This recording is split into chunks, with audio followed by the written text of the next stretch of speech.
आशा एक साधारण, मासूम लड़की है जो अपने परिवार से बेहद जुड़ी हुई है, खासकर अपनी दादी माँ से। वह हमेशा से चाहती थी कि उसकी शादी उसकी मर्जी से हो, लेकिन परिस्थितियों ने उसे मजबूर कर दिया। दूसरी ओर, सूर्य एक सफल बिजनेसमैन है। वह अपने दादाजी से बेहद प्यार करता है और उनके कहने पर ही शादी के लिए राजी हुआ है। हालांकि उसके दिल में इस रिश्ते के लिए कोई जगह नहीं है। शादी के दिन दोनों ही अपने अपने विचारों में खोए हुए थे। आशा ने भारी मन से शादी की रस्में पूरी की, जबकि सूर्य ने भी अपने दादाजी की इच्छा का सम्मान करते हुए इस रिश्ते को स्वीकार किया। हालांकि दोनों के दिलों में एक अजीब सी दूरी थी। यह रिश्ता सिर्फ एक सामाजिक बंधन था, जिसमें दोनों के दिल कहीं और थे। शादी की पहली रात थी। कमरा फूलों से सजा हुआ था और आशा दुल्हन की लिबास में बिस्तर पर बैठी थी। वह बहुत घबराई हुई थी। सूर्य जब कमरे में दाखिल हुआ तो उसने देखा कि पूरा कमरा फूलों से सजाया गया था। उसकी नजर आशा पर पड़ी, जो बिस्तर पर चुपचाप बैठी थी। उसकी घबराहट साफ झलक रही थी। सूर्य ने कुछ पल उसे देखा, फिर उसके पास जाकर बोला, तुम फ्रेश हो जाओ, मुझे तुमसे कुछ बात करनी है। आशा की तरफ देखते हुए, जो बिस्तर पर बैठी हुई है और घबराई सी दिख रही है। आशा धीरे से, जी। आशा उठकर वॉशरूम चली जाती है और कुछ देर बाद लौटकर सोफे पर बैठती है। सूर्य भी पास के सोफे पर बैठता है। कुछ पल के लिए चुप्पी छाई रहती है। सूर्य, देखो, मुझे इस शादी में कोई दिलचस्पी नहीं है। मुझसे कोई उम्मीद मत रखना। आशा आश्चर्य से, ऐसा क्यों? सूर्य गहरी सांस लेते हुए, मैंने पहले किसी से प्यार किया था, लेकिन उसने मुझे धोखा दिया। अब मुझे किसी रिश्ते पर भरोसा नहीं रहा। आशा थोड़ी हिचकिचाहट से, मुझे भी इस शादी से कोई उम्मीद नहीं है। मैं भी किसी और से प्यार करती थी। सूर्य अचानक से गंभीर होकर, तो फिर क्या तुम मुझसे तलाक लेकर उससे शादी करोगी?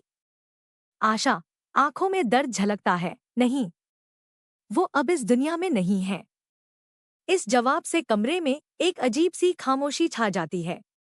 दोनों चुप रहते हैं, लेकिन दिलों में कुछ हलचल होती है। शादी के बाद दोनों के बीच की दूरी और भी बढ़ गई। आशा अक्सर अपने पुराने प्रेमी की बातें करती और सूर्य उसे सुनते हुए अजीब सा महसूस करता। वह खुद को अनदेखा और उपेक्षित महसूस करने लगा। आशा अपनी ही दुनिया में खोई रहती, उसे सूर्य की भावनाओं का कोई अंदाजा नहीं था। आशा अपने पुराने प्रेमी के बारे में बताते हुए, वो बहुत खास था मेरे लिए। उसकी हर बात में सच्चाई थी। हम एक दूसरे को समझते थे। सूर्य धीरे धीरे बेचैन होते हुए, तुम हमेशा उसकी बातें क्यों करती हो? आशा मासूमियत से, मैं क्या करूं? मुझे उसकी बहुत याद आती है। सूर्य थोड़ा गुस्से में, क्या कभी तुमने सोचा कि मैं क्या महसूस करता हूं जब तुम ये सब कहती हो? आशा हैरानी से, तुम? लेकिन हम दोनों ने तो ये पहले ही तय कर लिया था कि इस शादी में कोई उम्मीद नहीं रखेंगे। सूर्य उदासी से, हाँ, तय तो किया था, पर शायद अब चीजें बदल रही हैं, कम से कम मेरे लिए। धीरे धीरे सूर्य के अंदर एक अजीब सा खालीपन बढ़ने लगा। वह उदास रहने लगा। उसका काम में मन नहीं लगता और घर में भी वह शांत रहने लगा। उसकी मां, जो घर की हर छोटी बड़ी चीजों पर ध्यान देती थी, उन्होंने भी यह महसूस किया कि उनका बेटा अब खुश नहीं है। एक दिन सूर्य की मां ने उससे बात की, बेटा, तुम इतने उदास क्यों रहते हो? क्या बात है? सूर्य ने पहले कुछ नहीं कहा, लेकिन फिर उसने अपनी मां के सामने दिल खोलकर रख दिया। मां, मुझे नहीं पता कि कब, लेकिन मैंने आशा से प्यार करना शुरू कर दिया है। लेकिन वो अभी भी अपने अतीत में खोई रहती है। सूर्य की मां ने उसे समझाया, बेटा, प्यार समय लेता है। हो सकता है कि आशा को अभी अपने अतीत से बाहर आने में समय लगे, लेकिन तुम्हें उसे समय देना होगा और उसे समझाना होगा कि अब उसका भविष्य तुम्हारे साथ है। सूर्य ने अपनी मां की बातों पर गौर किया और तय किया कि वह आशा को अपना प्यार जताने की कोशिश करेगा। सूर्य की माँ ने आशा से भी बात की। उन्होंने उसे समझाया कि अतीत को भूलना ही अब सही रास्ता है। आशा बेटा, अब तुम्हें आगे बढ़ना होगा। सूर्य एक अच्छा इंसान है और वो तुमसे बहुत प्यार करता है। तुम्हें भी अब इस रिश्ते को अपनाना चाहिए। आशा ने यह बातें सुनी और पहली बार उसे सूर्य के उदास होने का कारण समझ में आया। उसे महसूस हुआ कि उसने सूर्य की भावनाओं को नजरअंदाज किया है। उसने फैसला किया कि वह अपने अतीत को पीछे छोड़कर सूर्य के साथ एक नई शुरुआत करेगी। सूर्य आशा के पास जाकर, आशा, मुझे तुमसे एक बात करनी है। आशा थोड़ी घबराई हुई, क्या हुआ? सूर्य थोड़ा रुकते हुए, मैं जानता हूं कि हम दोनों ने इस रिश्ते को कभी गंभीरता से नहीं लिया, पर अब मुझे लगता है कि मैं तुम्हारे बिना नहीं रह सकता। आशा हैरान होते हुए, तुम ये क्या कह रहे हो? सूर्य गहरी सांस लेते हुए, मुझे तुमसे प्यार हो गया है। मैंने खुद को समझाने की कोशिश की, लेकिन अब और नहीं कर सकता। आशा थोड़ी चुप्पी के बाद, मैं नहीं जानती कि क्या कहूँ। मैंने कभी सोचा नहीं था कि हमारे बीच ऐसा कुछ हो सकता है। सूर्य आशा की आंखों में देखते हुए, मुझे पता है कि तुम्हारे लिए ये आसान नहीं होगा, लेकिन मैं तुम्हारे साथ एक नई शुरुआत करना चाहता हूँ। क्या तुम भी? आशा थोड़ी भावुक होकर, मैं कोशिश करूंगी। शायद हमें अपने अतीत को पीछे छोड़कर आगे बढ़ने का समय आ गया है। सूर्य अब आशा की छोटी छोटी बातों का ध्यान रखने लगा था। एक दिन जब आशा रसोई में खाना बना रही थी, तो सूर्य ने अचानक उसे देखा। वह धीरे धीरे उसके पास आया और बोला, सूर्य, तुम ये सब अकेले क्यों कर रही हो? मुझे भी कुछ करने दो। आशा ने थोड़ा चौंकते हुए उसकी तरफ देखा। वह आमतौर पर सूर्य को रसोई में काम करते नहीं देखती थी। सूर्य का यह बदला हुआ अंदाज उसे थोड़ा अजीब लगा, लेकिन उसे अच्छा भी लगा। उसने हंसते हुए कहा, तुम्हें रसोई के कामों का कोई अनुभव नहीं है, फिर क्यों? सूर्य मुस्कुराते हुए, तुम्हारी मदद करना चाहता हूँ। अब यह मेरा भी घर है, तो मैं क्यों पीछे रहूं? आशा यह सुनकर हल्का सा मुस्कुरा दी। उसे सूर्य के इस छोटे से प्रयास में एक गहरा स्नेह महसूस हुआ। कुछ दिन बाद आशा को हल्का बुखार हो गया। वह बेड पर लेटी थी और सूर्य ने उसका हालचाल पूछा। इससे पहले वह शायद ध्यान नहीं देता कि आशा बीमार है या नहीं, लेकिन अब उसकी चिंता साफ झलक रही थी। सूर्य, तुम्हारी तबीयत ठीक नहीं लग रही, डॉक्टर के पास चलो। आशा धीरे से, नहीं, मैं ठीक हूँ। थोड़ा आराम कर लूंगी तो सब ठीक हो जाएगा। लेकिन सूर्य ने उसकी एक नहीं सुनी। उसने खुद जाकर डॉक्टर से बात की और उसकी दवाइयां ले आया। यह देख आशा हैरान भी थी और खुश भी। आशा, तुम्हें मेरी इतनी चिंता क्यों हो रही है? सूर्य मुस्कुराते हुए, अब तुम्हारी चिंता करना मेरा फर्ज है। और शायद अब मुझे तुम्हारी परवाह भी ज्यादा होने लगी है। इस छोटे से पल में आशा को महसूस हुआ कि सूर्य का प्यार धीरे धीरे उसकी जिंदगी में दाखिल हो रहा है। पहले जहां उनके बीच एक दूरी थी, अब वहां एक नजदीकी बनती जा रही थी। और आशा ने एक साथ समय बिताना शुरू कर दिया।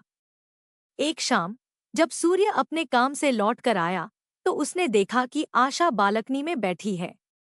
वह चुपचाप उसके पास जाकर खड़ा हो गया। सूर्य, क्या सोच रही हो?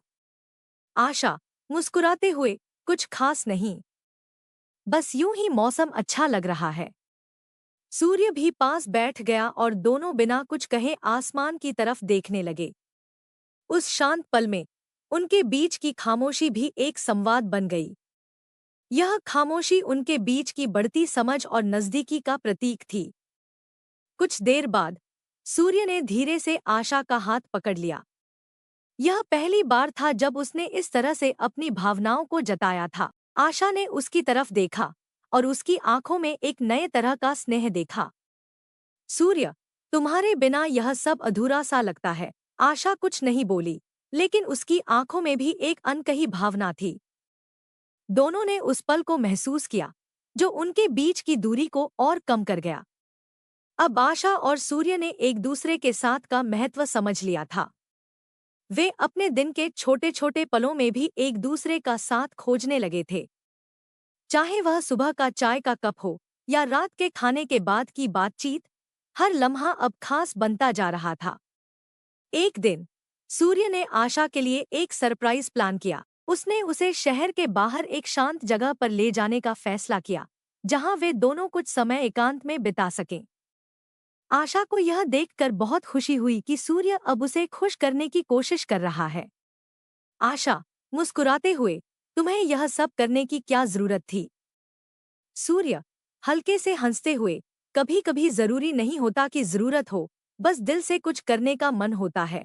आशा उसकी यह बात सुनकर हंस दी और उसे समझ में आ गया कि अब उनका रिश्ता सिर्फ एक जिम्मेदारी नहीं, बल्कि प्यार का रिश्ता बन चुका है।